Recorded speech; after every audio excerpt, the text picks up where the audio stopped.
America's skies are getting quieter, and not for the right reasons. In 2025, international tourism to the U.S. is in freefall. From record visa delays to global travel warnings, foreign visitors are staying away in droves. And the impact? It's slamming U.S. airports and forcing major airlines, once desperate for U.S. landing slots, to pack up and leave. According to a May 2025 report by Travel and Tour World, foreign tourist arrivals in the U.S. are down 13.8% year-over-year, with airline demand collapsing across key hubs like New York, Los Angeles, and Miami. Today, we're revealing the 10 airlines walking away from the U.S. and the shocking reasons why. Some are rerouting to Canada, others are shifting focus to Asia, and for some, it's a quiet goodbye to the American market. Before we move on, hit the like button to boost this video in the algorithm and support our work. Number 10. Qatar Airways. Qatar Airways, long considered one of the most luxurious international carriers, has started pulling back U.S. service in 2025. In March, the airline announced the suspension of its Atlanta and Philadelphia routes, citing sustained underperformance and weak inbound traffic. According to aviation analysts, bookings on Qatar's U.S. routes have dropped by nearly 30% compared to 2023 levels, with many Middle Eastern and Asian travelers avoiding the U.S. due to geopolitical tensions, security restrictions, and the perception of unwelcoming visa policies. In a recent statement, the airline confirmed it was redirecting aircraft to higher-yield routes in Europe and Asia. In other words, the U.S. isn't worth the effort. For airports like Atlanta, already hit hard by slumping international traffic, Qatar's exit is more than a schedule change. It's a warning that the global aviation map is being redrawn, and the U.S. is no longer the priority. Number 9. Turkish Airlines. Turkish Airlines, known for its expansive global network and aggressive U.S. expansion strategy over the past decade, has begun slashing American routes in 2025. And the message is clear: the market is no longer worth the squeeze. In May, the airline abruptly suspended service to both Seattle and Miami, two cities it once viewed as critical footholds in North America. Executives have cited a drop of over 26% in load factors on U.S. routes, making these flights economically unsustainable. At the same time, passenger yield has plummeted, especially on westbound routes originating in Istanbul. Turkish Airlines is now redirecting its aircraft to intra-European, Gulf, and Central Asian markets, where demand remains stable and political risk is lower. In a recent quarterly briefing, the airline revealed that cancellations on U.S. routes are among the highest in its global portfolio. Behind these numbers lies a deeper story. As U.S. visa wait times soar and security screenings intensify, fewer travelers from Europe, North Africa, and the Middle East are willing to endure the hassle of transiting through American airports. The perception of the U.S. as an unwelcoming, high-cost destination has taken hold, and Turkish Airlines isn't the only carrier noticing. For Miami International, once a magnet for Latin American and European traffic, the exit of Turkish Airlines is a major blow. As foreign carriers retreat, the airport's ambitions to reclaim pre-COVID international prestige are looking increasingly out of reach. Turkish's departure is more than a route cut. It's a strategic pivot and a warning to others. Number 8. All Nippon Airways (ANA). Japan's All Nippon Airways (ANA) was once a model of trans-Pacific ambition, operating multiple daily connections between Tokyo and key U.S. hubs like Chicago, San Francisco, and Honolulu. But in 2025, that trans-Pacific optimism has evaporated. In April, ANA eliminated service to Houston and slashed its Los Angeles frequency by 50%, citing sustained losses and declining demand.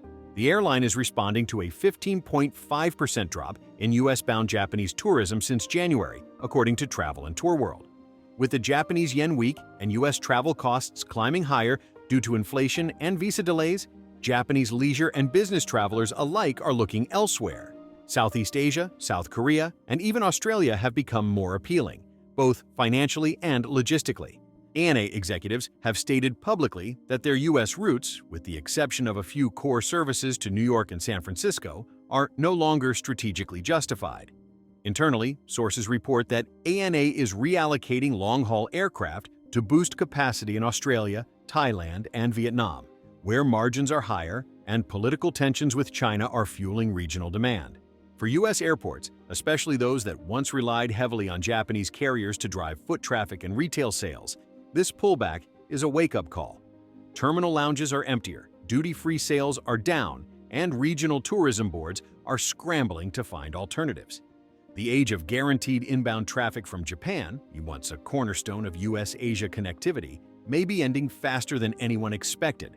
Number 7. Air France. Air France has quietly scaled back its presence in the United States, and the reasons are as strategic as they are economic. In early 2025, the airline pulled out of Denver and suspended seasonal routes to Minneapolis and Raleigh. On the surface, these may seem like secondary routes, but insiders say this is part of a broader shift. Air France is cutting low-performing U.S. cities to protect profitability.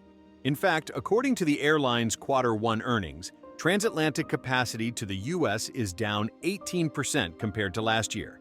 And with rising operating costs in U.S. airports, including higher landing fees and wage inflation, the math simply doesn't work.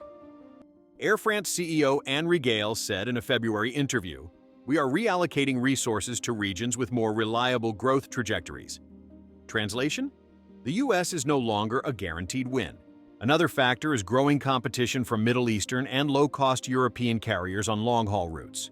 With Americans traveling less and inbound French tourism to the U.S. down 22%, Air France is consolidating around premium hubs like JFK and LAX, while axing weaker links. The result? American cities are being left behind, and French travelers are following suit. For airports betting big on transatlantic recovery, Air France's retreat is a red flag. Before we dive into the airline, don't forget to hit that subscribe button. Your support helps us shine a light on the stories others ignore and bring truth to the surface. The more you back us, the further we go. Number 6. LATAM Airlines. South America's largest airline group, LATAM, is pulling back from the U.S. faster than expected. In March 2025, it announced cuts to services from Santiago, São Paulo, and Lima into Orlando, Boston, and Dallas, citing a 30% drop in U.S.-bound bookings across its network. LATAM has long relied on leisure travelers visiting the U.S., especially for shopping and family reunification. But with the dollar strengthening and U.S. visa wait times surpassing 300 days in countries like Brazil and Peru, that customer base is evaporating. The airline is also realigning its strategy around Latin America's growing middle-class travel boom. Domestic and regional travel inside South America is surging, and LATAM is shifting aircraft to meet that demand. Its new focus? Direct flights between mid-sized Latin American cities, bypassing the U.S. entirely. For cities like Orlando and Dallas, which once counted on steady inflows from South America, LATAM's exit leaves a painful gap. This isn't just about seat cuts. It's a signal that the U.S. is losing its central place in the global airline map. Number 5. Lufthansa. Lufthansa, Germany's flagship carrier and one of the world's most prominent transatlantic airlines, has begun withdrawing from several U.S. cities in a move that's raising eyebrows across the aviation world. In April 2025, it suspended service to Charlotte and Detroit, citing what it called persistent softness in U.S.-bound premium demand. According to internal route analysis leaked to Reuters, Lufthansa's business-class load factor on secondary U.S. routes fell below 53% in Q1 2025, well short of profitability targets. Rising labor costs combined with inflation-driven fuel prices have made flying into less trafficked U.S. airports financially untenable. What's more, Lufthansa's executives say they're pivoting toward more stable European hubs and expanding flights to Asia, where demand has rebounded faster post-COVID. U.S. demand, on the other hand, remains sluggish, especially from high-spending German travelers now turned off by visa issues, political tensions, and lackluster service experiences. With Lufthansa gone, cities like Detroit are watching transatlantic seats vanish, and along with them, millions in local tourism and convention revenue. It's yet another reminder, legacy airlines are not sentimental. If the numbers don't work, they leave. Number 4. Emirates.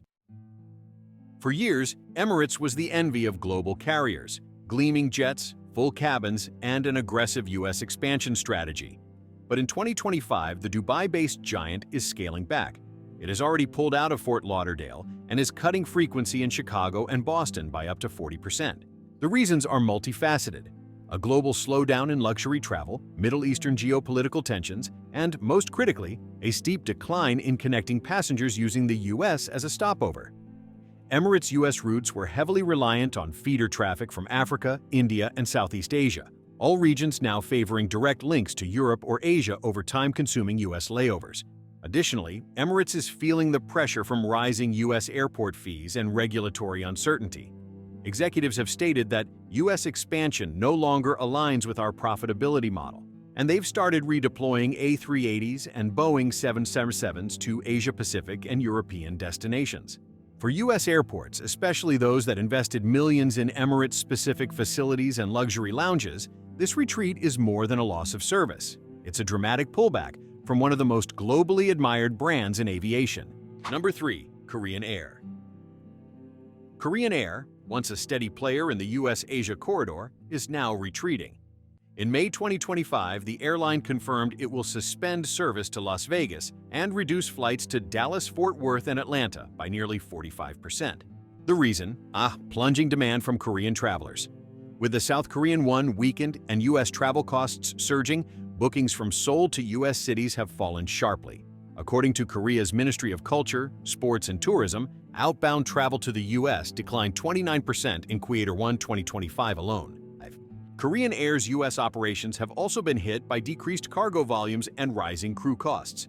The airline's CFO recently told investors that non-core U.S. routes are bleeding cash. And with its merger with Asiana Airlines approaching regulatory approval, Korean Air is streamlining aggressively. For U.S. cities like Las Vegas, which had grown reliant on big-spending Korean tourists, this is a tough blow. The golden era of South Korean airlift into the U.S. is dimming fast. Number 2. Aeromexico. America's southern neighbor is pulling back too. Aeromexico, Mexico's flagship carrier, is cutting deep into its U.S. footprint in 2025. After reducing capacity by 35% on cross-border flights, the airline exited San Jose, Portland, and Salt Lake City, and more cuts may be on the way. Several factors are at play. The U.S. Federal Aviation Administration only recently restored Mexico's Category 1 safety rating, but confidence hasn't fully returned. Meanwhile, demand for outbound tourism to the U.S. has weakened, with many Mexicans turning to domestic beach destinations or traveling south to Colombia and Peru instead. Aeromexico also faces brutal competition from low-cost U.S. carriers like Southwest and Frontier, which dominate short-haul transborder traffic. In a competitive squeeze, Aeromexico is focusing its resources on high-traffic corridors like Mexico City, Los Angeles, and Monterrey, Houston, cutting everything else. This retreat is a significant blow for regional airports in the western U.S., many of which depend on Mexican carriers to maintain international status. If Aeromexico keeps pulling out, those airports risk fading into irrelevance. Number 1. British Airways. Topping the list is a shocker. British Airways, one of the most iconic transatlantic carriers, is pulling back from the U.S. in ways few saw coming. In June 2025, the airline suspended service to Nashville and Pittsburgh and reduced frequency to cities like San Diego and Phoenix by over 40%. What's fueling this retreat? According to IAG Group's Q2 earnings call, U.S. leisure demand from the UK dropped 31% year-over-year, with forward bookings showing worrying softness. The airline's CFO called the American leisure market increasingly price-sensitive, increasingly complicated, and increasingly volatile. Post-Brexit economic pressures, rising U.S. airfare taxes, and the weakening pound have all played a role. Many British travelers are turning to closer, cheaper destinations in the EU or choosing long-haul adventures in Asia. Meanwhile, British Airways is doubling down on core hubs like JFK and Boston, while quietly abandoning less profitable routes. For U.S. airports in mid-tier markets, this is devastating. British Airways' exit means not only fewer flights, but lost prestige, lost jobs, and lost spending from British tourists who once boosted local economies. When the UK's flagship carrier starts closing its American chapter, you know the shift is real. The US is no longer the crown jewel of global aviation. With tourism crashing, costs rising, and international sentiment shifting, major airlines are turning away from America in droves. From Asia to Europe to Latin America, the message is clear. Airlines are chasing profit, and America isn't delivering. As more carriers pull out and international terminals grow quieter, U.S. airports and cities are left scrambling to adapt to a future where the world simply isn't flying here anymore. If this surprised you, or your hometown was on this list, hit subscribe for more global breakdowns and economic deep dives. And don't forget to share this with someone who still thinks America is the center of the travel world. The skies are changing. Thanks for watching. Stay informed, stay alert.